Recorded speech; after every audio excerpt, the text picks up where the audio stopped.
Well, these cooler winter months are also a perfect time to cut back those ornamental grasses. And to show us how, I'm here with Stephanie Harbin from Hidden Ponds Nursery. And Stephanie, why is now a good time to kind of work on this as well? Now is a good time to work on this because what you want to do is you want to clean your grasses up before they put out new growth this spring.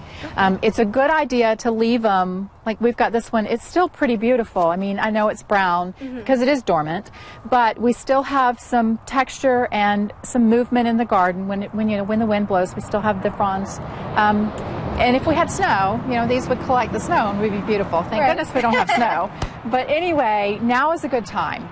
It's time, once it warms up and the days get longer, we're going to see some growth. So what you want to do is you want to trim the dormant grasses and let them get ready to put out new growth. Now, which tools? We have a couple tools here. We do. We have tools.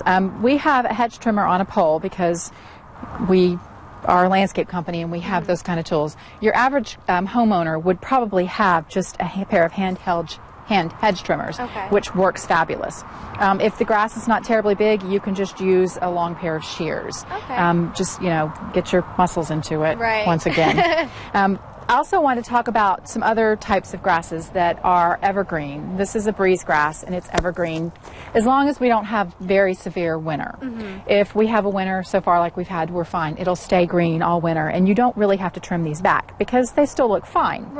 You don't need to cut them back. Now in the case, a couple of winters ago, we did have to trim those back. They got burned by the cold and the frost, and you just cut them off at the bottom and let them start over. And I wanted to talk to you a little bit about some liriope. I've got two different varieties here. This is an evergreen giant, and as far as I know, it's been evergreen in my yard for as long as I've had it. It's a great color. It's awesome, an awesome plant. This is a variety of liriope too, and you can see it suffered some winter burn. It's had some cold damage.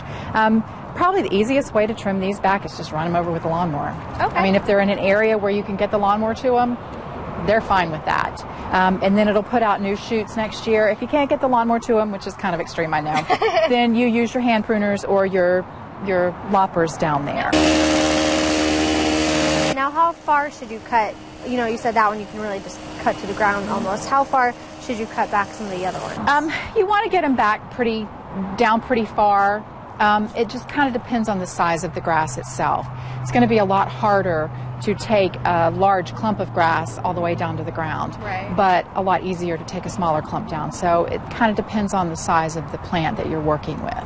Great. Well, like she said, now is the time to do it. If you have any questions, you can contact Stephanie at www.hiddenpondsnursery.com.